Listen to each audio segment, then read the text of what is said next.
Welcome to the Rooted Healing podcast, where we seek to deepen our kinship with the living world and with the great mystery that runs through us. This is a space where stories heal with words that weave us closer to our wild and daring natures, bringing together the expansive minds, topics, and ideas that help us heal, reimagine, and co-create the world we wish to thrive in. I'm walking through that landscape alone for 4 days without meeting anybody. And the deeper I walk, the deeper the landscape opens up as an imaginal realm. The imagination and place fuse together because this is a happening, this is the emanation in the mind of the divine. This is an incarnate world in which matter and spirit are interwoven together. To open the imagination is to see ways forward for healing and vision in the world in which we live. One of the world's leading environmental campaigners, Alastair McIntosh is an Isle of Lewis raised writer, broadcaster and campaigning academic, best known for his work on land reform on Eigg in helping to stop the Harris superquarry, also for developing Human Ecology as an applied academic discipline in Scotland. He holds a PhD on liberation theology and contemporary Scottish land reform from the Academy of Irish Cultural Heritages at the University of Ulster, and is a Fellow of Scotland's Centre for Human Ecology, as well as a regular presenter for Thought for the Day on BBC Radio Scotland. His book, Soil and Soul, has been described as world-changing by George Monbiot. It's a beautiful read. I'll be reading a few snippets from it in this episode. Other books by Alastair include Riders on the Storm, The Climate Crisis and the Survival of Being, Hell and High Water, Climate Change, Hope and the Human Condition, Poacher's Pilgrimage, An Island Journey, Spiritual Activism, Leadership as Service, Radical Human Ecology, Intercultural and Indigenous Approaches, and Rekindling Community, Connecting People, Environment and Spirituality, amongst many other published works. You can probably tell by these titles alone how excited I was to have Alastair on the Rooted Healing podcast. His work seeks to connect people, place, and spirituality into a more full understanding of community. He sees global crisis as crises of the human condition requiring evolution that is more cultural than political, economic, or technical. Spirituality for him is that which gives life, and specifically life as love made visible. As a Quaker, Alastair approaches this from both Christian and interfaith perspectives. He is also a founding director of the Galgail Trust, working with local people in hard-pressed circumstances in Glasgow. I can't quite name the amount of love and gratitude I felt listening to Alastair. He's an example of an elder who is in complete alignment with his words and work, the kind of elder or role model we all need at the centre of our community. This is an episode I will personally revisit many times in moments where I need the medicine of story. And just a quick note to say thank you to those of you who have reached out and expressed your resonance with Rooted Healing. These words are so encouraging, and it brings me the deepest joy to sense into who you are, who's listening, and finding comfort in these stories.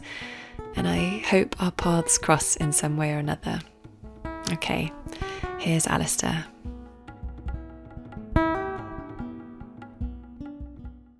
Looking at your childhood and how those early days shaped you, could you give us a sense of how it was, in your words, a process of growing up with one foot on an apparently dying Indigenous world and the other hard down on the accelerator of progress? Well, I was born in 1955, 67 years ago, in Doncaster, in Yorkshire. My father was a Scottish doctor who, after the Second World War, had gone there for his first job, where he met my mother, who was the sister in charge of the children's and the acute wards. And so he became a GP in the mining village of Yorkshire. My earliest memories were of the steam train taking the slag to the slag heap, and my mother would be running out to bring the washing in because of the smut that would come from it. It must have been quite an unhealthy environment. And then in 1960, we moved to the Isle of Lewis. My father was desperate to get back to Scotland. Huge adaptation for my mother, of course. So that was the world in which I was raised. And it's only really now in adulthood that I'm fully realizing what that world gave us, that we were raised by the whole community. You know, it's said in Africa that it takes a whole community to raise a child, and that's what we experienced. There was a sense in which, because it was a community of place and a rural one, we were immersed in agricultural and sea-based activities, always out fishing on the land, raising animals, cutting hay, bringing in peat or turf for fuel, hunting, all of that kind of stuff that makes for a semi-subsistence rural way of the life, as was the case in the 1960s in the Isle of Lewis.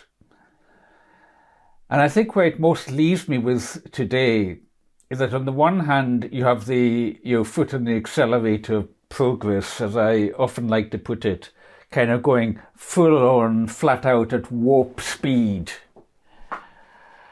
But, you know, as it does so, the end's spreading and fraying, disintegrating. And on the other hand, in a real living community, those warps, those long strands on the fabric of life, get woven together with a weft, or the woof, as they call it in America. And that's what we experienced. You know, we would be in a boat, and usually the old men relating to the boys in that society, they would tell us what to do, what not to do, why that was, that kind of stuff. And so they wove character into us. They passed on their qualities to us. So we had one foot in the modern world, that full-on warp speed world. The Apollo space shots were happening in the 1960s, man on the moon, that kind of excitement and thrill of the modern. And on the other hand, we're also deeply grounded in the meaning of community. Community is, Satish Kumar and I came up with soil and soul. I put to him soil and soul, and he said, well, let's add a third and make it community as well. Society. Soil, soul and society. So I think of community as comprising of those three S's. Soil, our relationship with the environment. Soul, our relationship with the inner life, ultimately with the divine. And society, our relationship with one another. Thank you. Yeah, I absolutely love the way you've written about this in Soil and Soul and in many of your other books. You write a lot about the importance and power of people being together in community. And a plague of my generation, at least, is the immense individualization that has evolved from perpetual materialism. As someone who's experienced an embodied sense of community in that way, what are the hallmarks of belonging to you? And do you have any observations on the key differences in the psychology of people who are experiencing togetherness versus separation? The hallmarks of belonging, of identity and belonging, to me are about being grounded in community, one with another.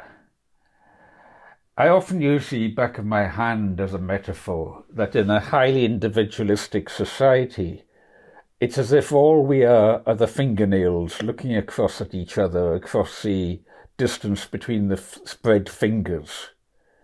And in that world, it makes sense to compete. It makes sense to knock each other out, except you end up with only number one, the single finger left, because you've destroyed the fabric that holds wider social and spiritual life together. And so, to me, we need to look deeper into what it means to be a human being. And if any one of these fingers buries down, we come to the bedrock of the hand, the ground of being. One definition of God, Paul Tillich's, I think it was, is the ground of being. We come to that level of profound interconnectedness. And looking up at each finger from the perspective of the hand, you see that we are all members one of another. We are all interconnected. Pink Floyd, strangers passing in the street, by chance two separate glances meet, and I am you and what I see is me. And do I take you by the hand and lead me through the land and help me understand the best I can? We are all that sense of, on the one hand, strangers passing in the street. We've got our individuality. And yet, we look into each other's eyes, and at a deep level, I am you, and what I see is me. There is but one only, the living and true God. Atman, the individual soul in Hinduism, ultimately is Brahman. We're all Buddha nature. All Muslims are as one body. Whatever your tradition might be, the mystical traditions of the great faiths are all agreed on this fundamental spiritual unity by which we have both our individuality and our collectivity. So to me, that is where the sense of belonging ultimately comes from. And you describe the dilemma of the present situation in which things are so highly individualistic. So when I went to university in 1973, having been raised on the Isle of Lewis, and then suddenly going to the mainland and being exposed to all of these influences, it was like the 1960s suddenly hit a few years late. And I and many of us from the island, we were suddenly immersed in that world of that time, that incredible music that was going on at that time. Things like the Moody Blues were a great influence on me. I've just quoted Pink Floyd, Mike Oldfield, especially a mystical album like Omadhawn, Barclay James Harvest. These kind of influences were playing out. The whole 60s consciousness was breaking open of transcendental meditation and that influx of Eastern spiritual insight that was a new age in the sense that it helped to loosen the ground of the religious old age that was no longer serving many of us. It had become ossified. A new age, I should say, that soon became corrupted was commercialization and wacky stuff that is not well grounded in an evidence base, unlike authentic spiritual experience, of which ever since at least William James's lectures in Edinburgh University in 1900 or so, the varieties of religious experience, unlike that, where you've got a considerable body of consensually validated experience of people experiencing something bigger than their own egos. A lot of New Age ideas were basically whatever some guru came up with and decided they could sell or draw attention to themselves with. So that brought the movement into disrepute. But the basic idea of a new age dawning, an age of Aquarius, as the song used to have it, that we are stardust, we are golden, and we've got to make it back to the garden. That basic idea that was running through the music of that time was hugely important. And I think the greatest disappointment was moving into the late 70s as the whole punk thing started to take off as a political reaction to what was unfolding, and then the hardline unfolding of that with Thatcherism in the 80s meant that the millennial generation, perhaps your generation, I'm not sure how you would describe your generation, but that sort of turn of the millennium generation was thrust into a world that instead of being one of stardust, golden, got to make it back to the garden, was a world of renewed dog eat dog, where from early school years onwards, competitive behaviour was what was rewarded.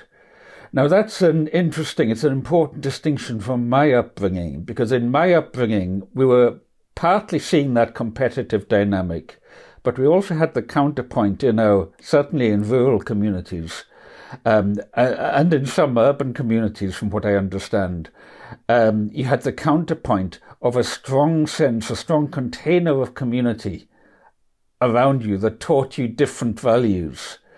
Whereas I see a lot of young folk now, and it's kind of like they've never had chance to experience a good side. They've just been exposed to the bad side. They know within themselves that something is wrong with that, and yet they feel trapped in that situation. And I think that is a lot of our work of, you're talking about healing. It's a lot of the what our Jewish friends call the tikkun olam, the healing of the world, the healing of the broken world of our time that we need to be engaged with. I wonder if I might just read you a passage here, because a lot of my work is with interfaith. And I've got here Jonathan Sachs, the former chief rabbi's book, To Heal a Fractured World, which is his interpretation of Tikkun Olam. And there's this passage that I quite often make use of, where he says, page 75 here, this is the vision of cosmic catastrophe, progressively healed by individual deeds, which, though they seem small and local, mend the world. Lurianic Kabbalah being the mystical side of the Jewish faith, spoke to a Jewry shattered by persecution. It still does as a metaphor for a post-Holocaust world. The world is fractured, filled with broken vessels. We are those broken vessels. However, by a life suffused with the love of God, it is possible to redeem those fragments and restore them to their proper place as containers of divine light. Lurianic Kabbalah explained catastrophe without diminishing it, transforming its negative energies into a force for healing and restoration. So I think that's where we're at, that we've got to face the catastrophe of our times, not hide from it, not exaggerate it. I'm concerned as much by those who exaggerate the catastrophe of our times as I am by those who deny it. We must hold fast to the truth and face that catastrophe, but at the same time not despair. The work of our times is to work a way through this as best we can. Yeah, this is really speaking to a question that you've asked in the past, which is, what if we were to take climate change not as a threat, but as an opportunity to deepen our humanity? And it gets me thinking about what point will we collectively disembark from this privilege train and adopt the necessary changes in our lives that enable climate rebalancing to take place, rather than merely displacing our rich world emissions into other continents, like with electric cars and our recycling problems, and just seeing that our global emissions stats don't even reflect the importation that we are the worst culprits of. How can this scary climate change crisis and health crisis shake us into the question of what is our deepest humanity? Well, that's a crucial question, and I think the problem with how that question is very often addressed is that the perspective is not wide enough. We look too narrowly at it as a problem of politics, economics, or technology. And we don't look widely enough at it as a psychological issue to do with what drives consumerism, and even deeper than that, a spiritual issue. So I talk a lot about the psycho-spiritual, meaning that transition from the psychological through to the spiritual. It's all one continuum, in my view. And my approach is that we need the whole shebang. We need the whole lot of those things. We need the political, technological, economic policies to be falling into place. And we also need the inner life dynamics. It must be outer life and inner life approaches is what we need on this. I am not optimistic that we are going to be able to tackle this in any kind of a comfortable way. The degree to which our ways of life are locked in to high carbon consumption is so intense that I don't think most people, including most climate activists, understand just how serious it is. I get people saying to me all the time, I had somebody say to me just a couple of days ago, yes, but we can all do a little bit, can't we? And it's true, we can all do a little bit, but let that not be a placebo that kids us on, that we're thereby going to solve the problem. Mm. The bottom line problem is that the Earth can only absorb so much carbon dioxide and retain the kind of climate that humankind has evolved in. And that those greenhouse gas emissions that upset that equilibrium are the product, they are the multiplication together of our population and our level of material consumption. So at the end of the day, you have to bring down one or the other or both of those factors to tackle the problem. Now, population is an issue that has been off the cards for much of the Green movement because it has so often been used as population control by the far right. It has been used in racist ways as too many Chinese and Indians without looking at ourselves. Nevertheless, as more and more countries develop, meaning basically they consume more and more carbon-intensive goods for justified reasons or for mere consumerism, as more and more countries develop, my view is that population is an issue, but that does not mandate population control. What instead it mandates is a welcoming of the fact that when women are free and when there is relative social justice, then fertility rates start to fall quite sharply. You see that very markedly. I mean, look at Moldova or Portugal, both with fertility rates of just 1.2, well below replacement rates. Brazil and China around about 1.7, well below replacement rates. And, Brazil, what we would, until recently, have thought of as a third world country. The countries that have got high fertility rates are those where women are most oppressed. Like Afghanistan is always right up at the top of the league. So in my view, we need to rethink our stance to population and how do we do that? I'm a great fan of the United Nations Sustainable Development Goals. They are by no means faultless, but they are basically a very good roadmap for where we need to be going. So my vision of the future would be, first of all, a world in which we welcome falling populations and we adapt ourselves to being a caring society in which we reorientate ourselves towards care for those who are in need because they're very young, very old, or otherwise vulnerable.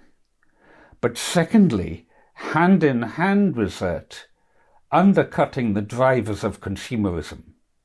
So I define consumerism as consumption in excess of what is needed for a dignified sufficiency of life. What do I mean by dignified sufficiency of life? I simply mean that we can live well in a way that allows our human potential to be fulfilled. That'll mean different things for different people.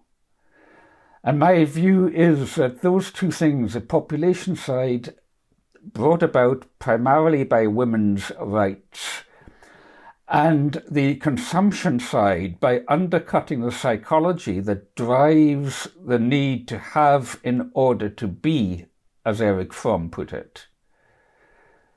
And which does that by opening out spiritual depth, spiritual satisfaction in people, that those combined with technological advances, sensible political policies, and economic justice are where the future lies.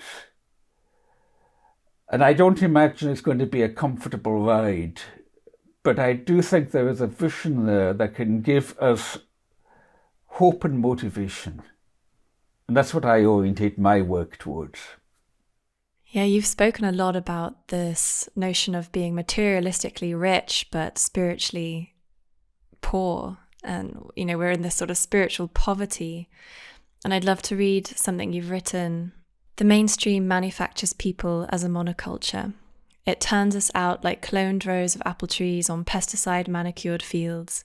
The mainstream trains people by pruning. It forces growth in standardized ways. The song that we sing from within the mainstream is thereby not our own song. It does not issue from the open gates of the soul. And so our personal branches and our cultural roots atrophy away. We yearn for connection with one another and with the soul. But we forget that, like the earthworm, we too are organisms of the soil.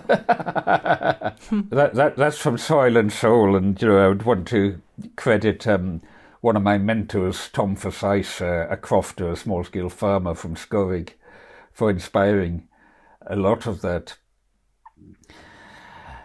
This is what Carl Jung, the Swiss psychotherapist, called individuation.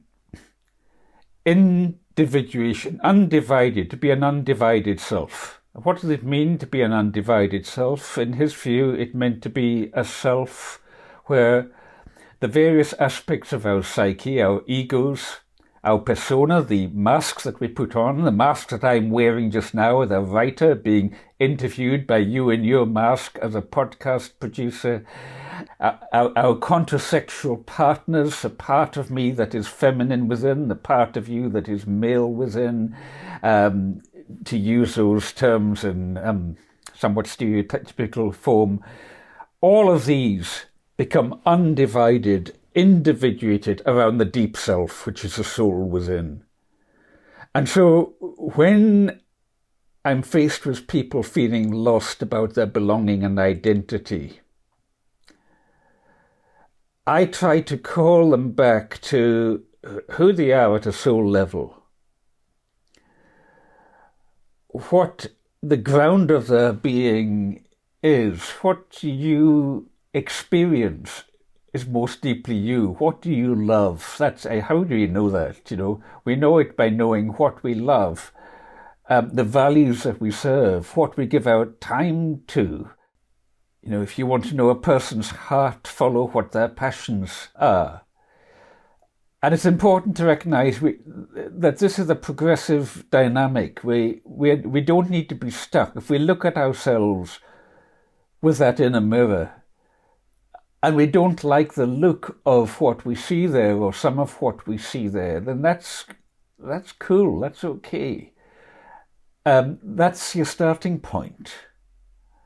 That self-honesty is your starting point. In fact, self-honesty is really the only tool with which we can dig in this world.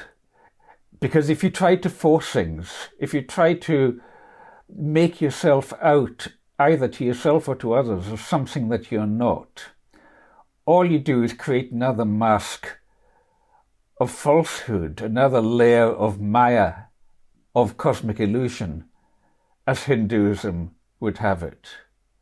So the most radical thing we can be is honest, tell the truth, starting with the truth to ourselves.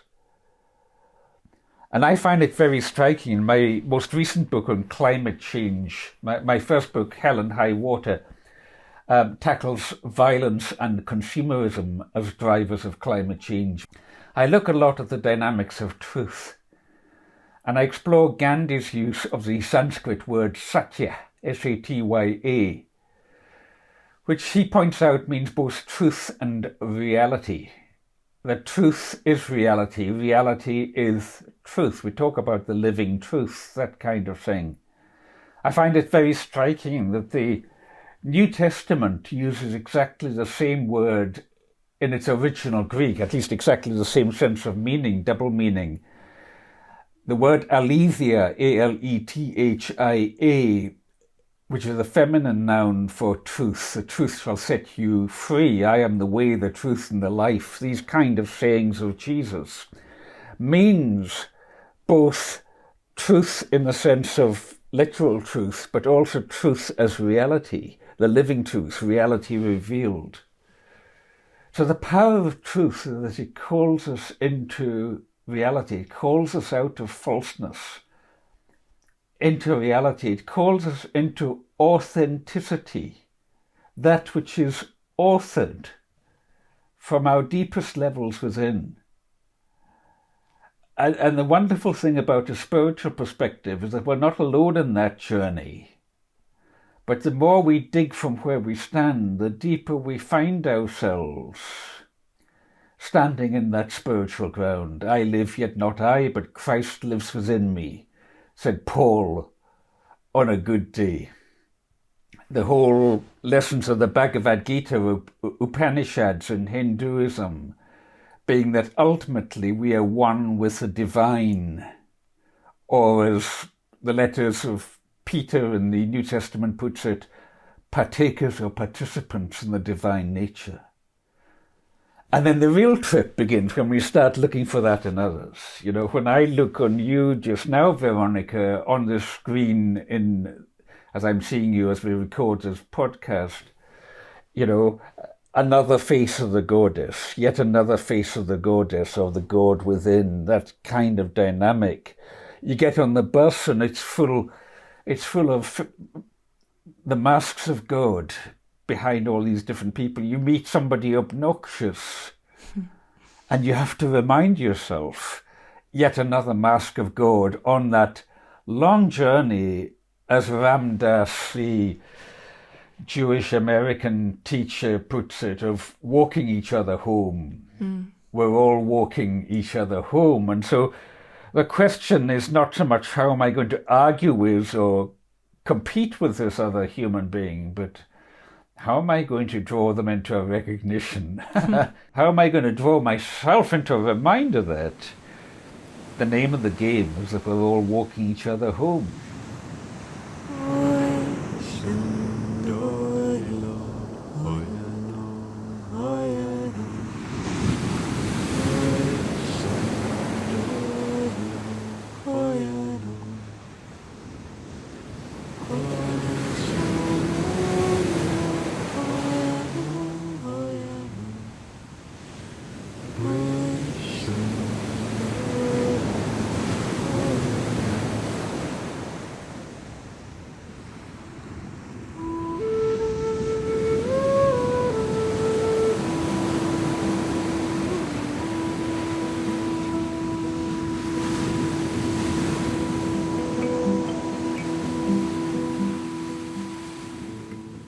I am particularly fascinated in how myth and the imagination can connect us with the land.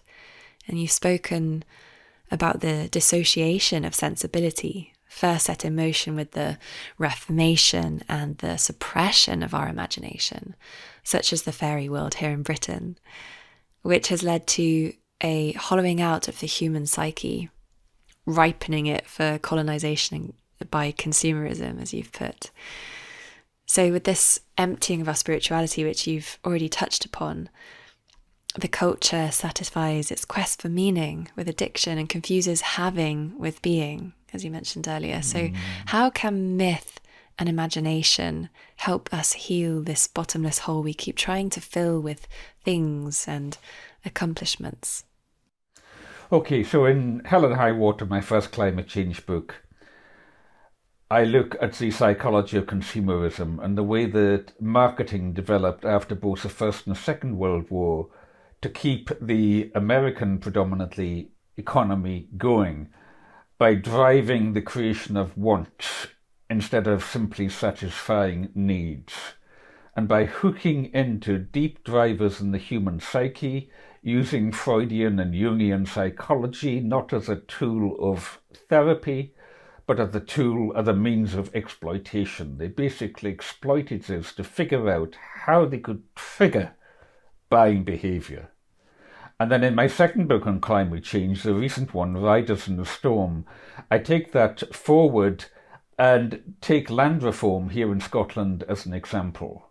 And I talk about the 4 C's, and I do so using Donald Trump as an example, because Donald Trump's mother emigrated from the Isle of Lewis, where I was raised, when she was just 17 years old in 1930. And thereupon met Frederick Christ Trump, and Donald was one of the prodigy one of the produce of a woman who had become disconnected from her community of place. A woman who then apparently got very caught up in the narcissism of her life rather than in the community values of her life. And I talk in Riders in the Storm of the 4 C's, of clearance, the disconnection from the land, the disconnection of the communities of place that had given Indigenous people a sense of relationship, a sense of not just being alone. And I describe how Donald Trump's maternal ancestors had been evicted from their land in the 1820s on the Isle of Lewis. And that was just the start of a series of 7 levels of cultural trauma that I describe, culminating in her moving to America. So I pose the question, not just what is that family carrying, but also the kind of people who vote for them, those white Americans often identifying as Scots-Irish, many of whom are also carrying a similar psychohistory, a psychological history. And so I look at the clearance and the inner collapse, the collapse of inner connectedness that kind of disruption brings about. And you can see the effects of that inner collapse very clearly in other native communities. For example, native Aboriginal American, First Nations American, Canadian, Australian communities. You see that in real life, present times, what probably happened to us, or similar things happened to us in the past. So clearance leading to collapse. What are they? Yeah, that's right. And then the 3rd C, consumption. When you're in that emptied out state, that evacuated state, where everybody else around you is competing, you've either got to go out and kill Native Americans or hunt down Aborigines or whatever, or you go under, perhaps, or you turn to prostitution, or, whatever terrible things people had to do to themselves and others to survive in these brutal circumstances where you've been you've been pulled up by the roots and thrown out on an emigrant ship elsewhere, or gone voluntarily because of the pressure you were under. Clearance, collapse, consumption. You then become vulnerable to consumption, that you can buy your stairway to heaven. You can buy your stairway to heaven. That becomes normalized within the culture. And what is the antidote to that? The 4th C, community. Clearance from our communities of place, collapse of our inner psychic state, because we are no longer in right relationship with others. We're now into exploitative relationship with others, the whole capitalist paradigm being normalized. Consumption, you can buy your stairway to heaven. And the antidote to that, the restoration of community. Hence why a lot of my work is on land reform. But as in my other recent book, and in my view, my most beautiful book, Poacher's Pilgrimage. In Poacher's Pilgrimage, where I'm spending 12 days walking through the island of Lewis and Harris, I'm exploring these dynamics of trauma. I'm exploring what happens to the traumatized soul disconnected from place.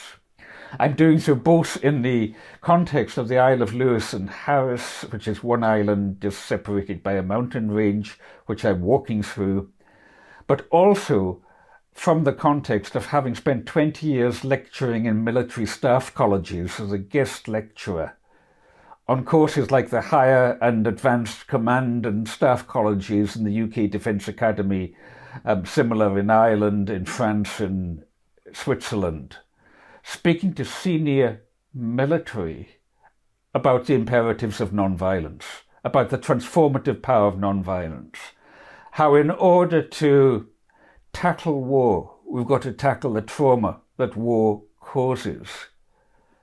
And finding that the military can be a surprisingly receptive audience to such a message, because they have seen the limitations of what they call the utility of war. They have seen that you may make battlefield gains, but you may leave behind a mess and people that has to be resolved decades or even generations later. And so again, back to that tikkun olam, that to heal a fractured world imperative.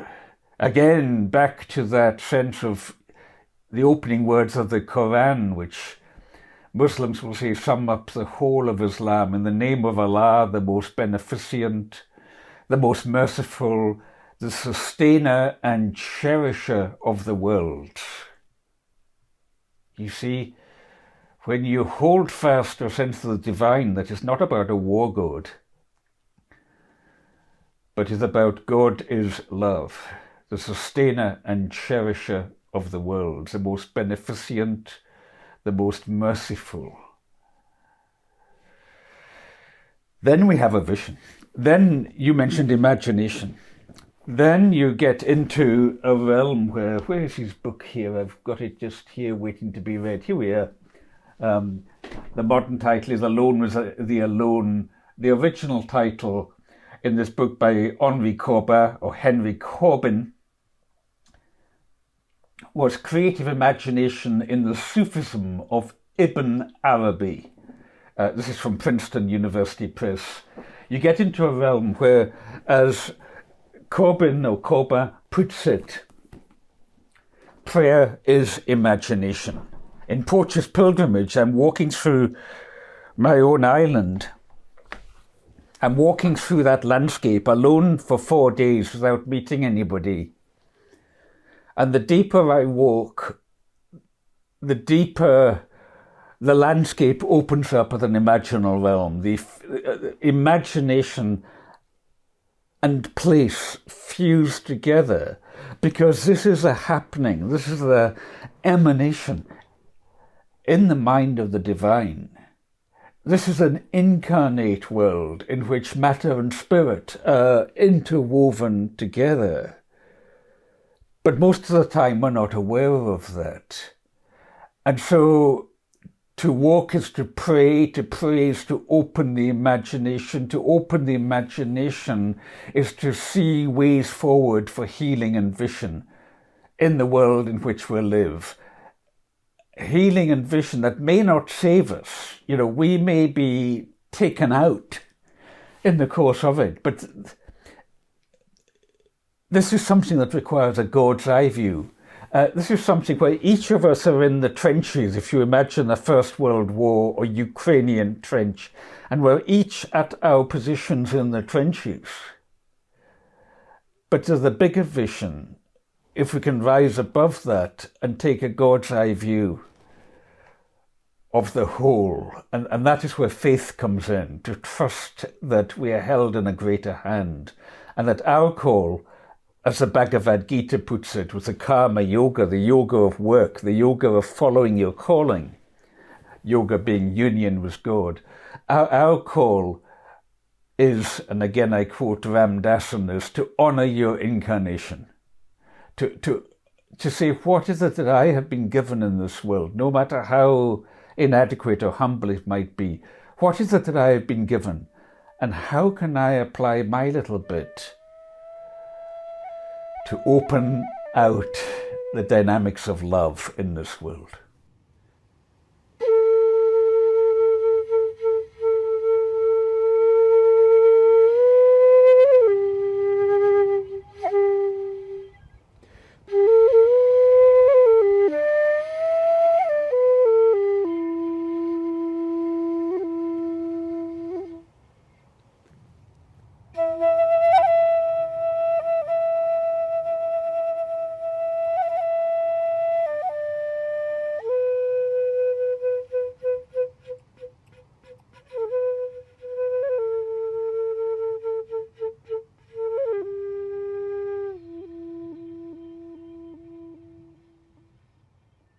A poor cat was sitting outside the door, feeling very abandoned because my wife is out. Well, what a wonderful story, you know. These Hebridean spiritual teaching stories in the Isle of Eriskay back in the old days.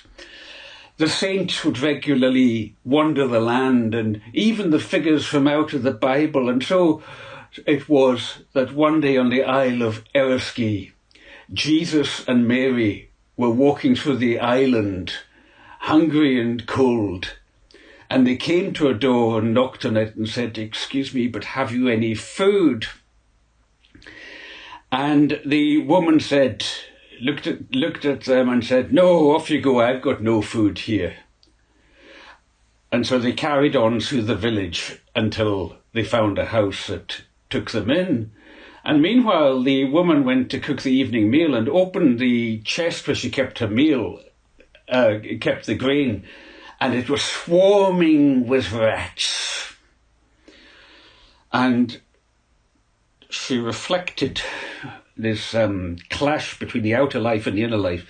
She reflected on what had happened and realised, and then she went running through the village, knocking on every door, until she found where the visitors were and begged forgiveness and that the rats should be taken away.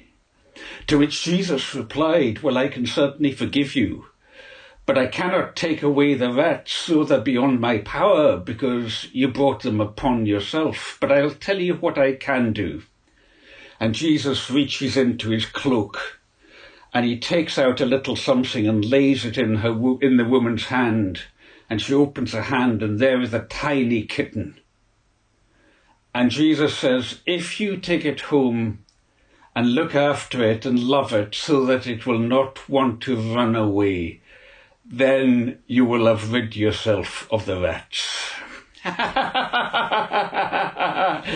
mean, that's just a wee teaching story that our poor hungry cat out there, once astray, prompted me to share with you as indicative of what a living spiritual culture is about. You know, that a living spiritual culture is a fabric of community that has these kind of stories woven into it. They're to be used and reactivated, reanimated, if we want to dig for them and find them.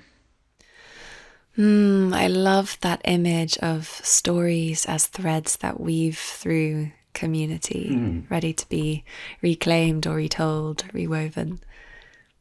I'm conscious I've read a lot of your own words to you, but I just adore how you've woven words together. So if I may read one more thing before we close this conversation, because this just speaks so fundamentally to the core undercurrent at Rooted Healing, I feel.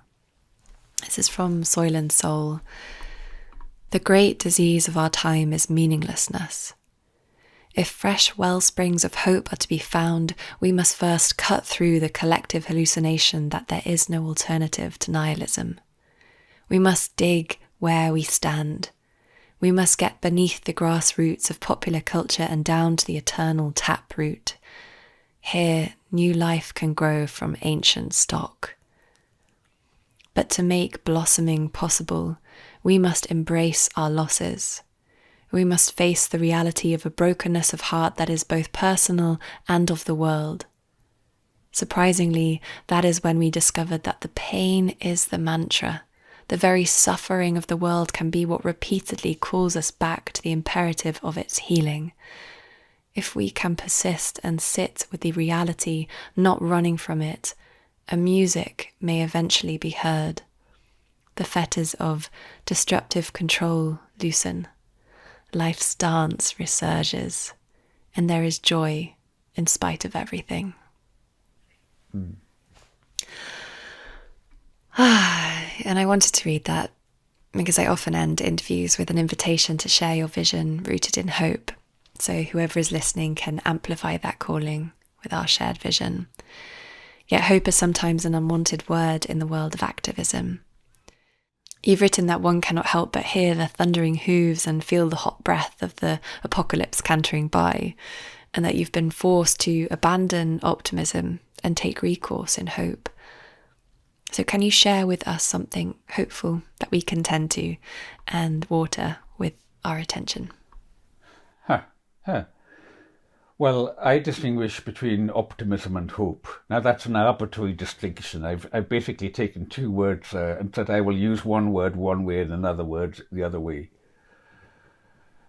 By optimism, I mean the kind of, we can fix it, a bit more technology or whatever, or if we all just do a little bit, all just do one thing, that'll fix it. That's what I mean by optimism, and the problem is that often it's not well grounded and it crashes, and you get what a Victorian clergyman in Edinburgh called the discipline of disillusionment kicking in. He said we've got to allow ourselves to be disillusioned, which means to shed our illusions, and that's a discipline. It's a following. So I think that when we allow that discipline of disillusionment to kick in, when we start to accept the way the world is and one another is and even the way we are ourselves, that is when hope can come forward as a different type of quality. I see hope as that spiritual quality that is Dame Julian of Norwich, the medieval English mystic, puts it, all will be well and all manner of thing will be well. That in the big picture, in that God's eye view, if we follow our calling, if we do what we feel we are called to do in our lives, and don't agitate within ourselves that we're not doing more than our reasonable calling. That is where the hope lies. I'm speaking to you from Govan in Glasgow, a hard-pressed area of Glasgow. Much of what we've talked about has been rural, from the Hebrides. But if I can switch to Govan here, the reason Varen and I have lived here for the past 18 years is that we're involved with a community organisation called the Gal Gael Trust. The Gal being the stranger, the Gael being the Gaelic or heartland people, the Indigenous. So we're basically saying there is something of the stranger, of the foreigner, and something of the Indigenous in all of us. But all of us must re-indigenize to the place where we inhabit, to the ground on which we tread at this moment. So how do you do that? Well, in the past year, our folks have taken a bit of nearby wasteland and created a most beautiful community garden. And it's an area with a lot of, it's a very multi-ethnic area, a very high Scottish Pakistani population in the area. And it's wonderful to see people coming in there because they feel safe in that space and they can light a fire, sit round it, make their own music and so on. We build boats and our people take them out on the River Clyde. And in a boat, if you're rowing, you've all got to pull together. You've got to learn about teamwork. And all of this is held together by very ordinary people, often very broken people. People have been broken with abuse, drugs, alcohol, mental health issues, in and out of the prison system, that kind of stuff. Our community holds us together through each bringing to the table what they're able to do and doing so faithfully. A lot of the task of somebody like myself as one of the founding trustees of the organisation is simply to notice that, to observe that somebody has been sitting all day at the reception desk, checking folks in and out and so on, and just say, how's it been? How are you doing? Are you tired now? Oh, well, thanks for what you're doing for the Gal Gael. Simple as that. I call it passing on the touch of blessing, as if it's like a little touch on the shoulders. Also, like sometimes when we have a community meal, which is every Thursday, I'll do something like cook up a rice pudding. Or if I found a big pile of mince, I'm not vegetarian, and a lot of our people are not vegetarian. If I found a pile of mince going cheap in the supermarket at the end of the day, I'll buy it and stew it all up and take it down. It's those little things that make community. And to me, you come out of that just feeling not so much more hopeful, but carrying hope. You become a conduit of hope. You create a situation where we can say, well, this community is already hard hit, and yet look at the beauty we are creating nonetheless. Look at the way that people come into the Gal Gael and they say it's like something hits you as you come in the door. We were discussing it in our board meeting just last night. The quality of that, because we were looking at our constitution. And when you write it all down in forms acceptable to the charity, not the commission, we have a different body here in Scotland, but the charity regulator, it all looks rather dry. And we were just recognising that what brings it alive is that quality of inner life, that spirituality that is at place. So, we're not a religious organisation, but we carry a spirituality, and that spirituality is our togetherness. It's that service as people reconnect with one another, with nature, and optionally with a deep inner life, the spirit within. Once a year I take a group up to Iona, and we just, we chill out there in what was a hostel. It's now self-catering, but we get given a special rate. And we just explore what spirituality might or might not mean for us. And sometimes years later, people come to me and tell me about things that happened to them that they were touched by arising out of that. Well, thank you. That's left me feeling hopeful. And thank you for your words, Smithery, and service. It's truly wonderful. Everything you're sharing, you have a way of weaving words that hits me at the bone, and I think it does for many people. So I'm very grateful for this time together. Thank you so much, Alastair. Well, thank you, Veronica. I would add one other thing, if I may, which is, don't be misled by my books, especially Soil and Soul, because Soil and Soul's built on two activist success stories of land reform with the Isle of Eigg and stopping the Harris superquarry. Those are what I thought of as being the carrier themes. And I get people coming to me saying, how can we do what you did in those stories? And I said, I have to say to them, you probably can't. And they said, what? But we want to do it like you did it. And I said, well, I probably couldn't do it another time over like that, because every situation is unique. And I was just very fortunate in the two campaigns to which I gave each only a 5% chance of success. And I was, probably being optimistic. Most people would have thought it was optimistic. They happened to come good. But there's also a trap in that, because if people think, well, I'm going to do like what he did because then we'll get those outcomes, it probably won't work out. No. If you're going to do this kind of work, if you're going to engage in activism, you've got to, as the Bhagavad Gita teaches, do it in a spirit that renounces the fruits of the action. Say, this is what I'm going to do. whether it succeeds or not. And I usually find it's best to position myself with an inner mindset of assuming it probably won't succeed. Then you can be surprised by the joy if it does succeed. But the deeper story that we're on about is about that sense of listening, using discernment, using processes like meeting for clearness, a Quaker approach, using these things to ask what are we called to be doing.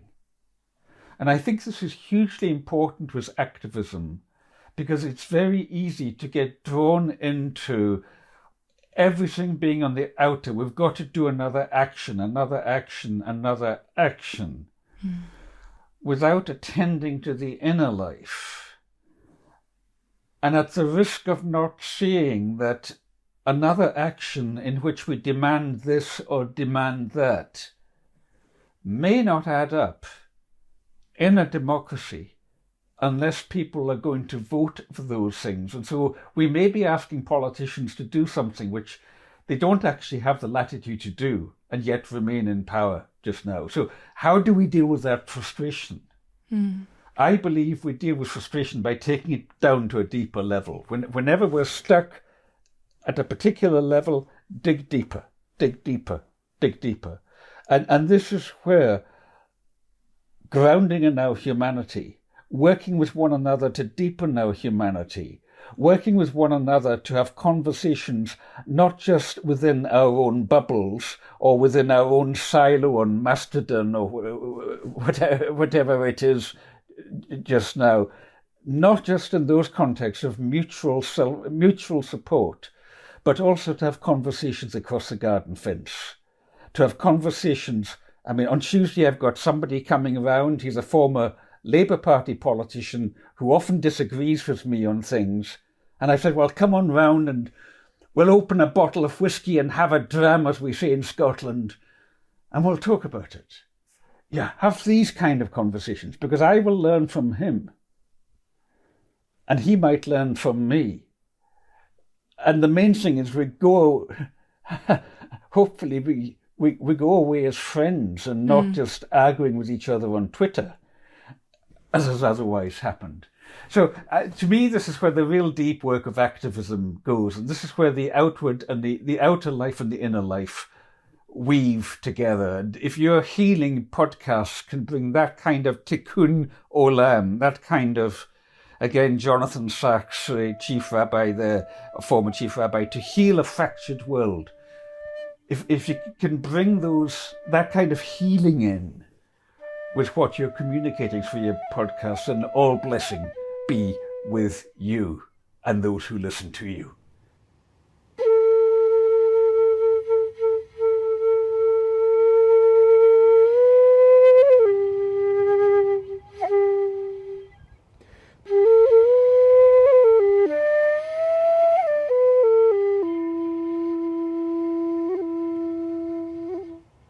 Thank you for being here with the Rooted Healing community. Go and read Alastair's books. I'm personally very excited to read Poacher's Pilgrimage, which he mentioned in this episode as possibly his most beautiful book. Amazon take £5.01 from each book away from the authors, so do try to shop elsewhere if you can. You can also visit alastairmcintosh.com to dive into his world and work there. All links are in the show notes. Music snippets in this episode were from Dory Joy and Chris Park, who've been on the podcast previously, with ongoing music contributions from Mike Howe. Thank you all so much. I'd like to make a call out to musicians who would like to feature their music on the Rooted Healing podcast. We're looking for contributions and we'll always credit and link to your music. So if you're listening and you make music, or you know anyone who makes music that would be in resonance with these conversations, please do get in touch. Visit rootedhealing.org/connect. We have a few spots left at Earth Medicine, our ceremonial psilocybin retreat in the Netherlands in April, and you can keep your eyes peeled for Ancestral Offering coming out soon. Do sign up to our newsletter if you haven't already. We seldomly send emails, but when we do, it's usually a beautiful opportunity to gather, and with early bird rates or subscriber discounts. Head to rootedhealing.org to learn more about our work and upcoming gatherings. We also have a free day-long ceremonial gathering for the summer solstice on June the 21st in Dorset. So do check that out too. It would be lovely to meet some of you and gather together for a rather wild and outrageously immersive and elemental celebration at such a potent moment of the year. If you'd like to officially subscribe and support this podcast, head to patreon.com/rootedhealing, where you can still sign up from £1 a month to access a delightful archive of guest offerings inside, including an entire workshop, book giveaway, meditations, fascinating articles. There's so much and it's growing. Thank you deeply to those of you who have already signed up. Follow our journey on social media. We're at Rooted Healing Co on Instagram. I'm your host, Veronica Stanwell. Thanks for listening.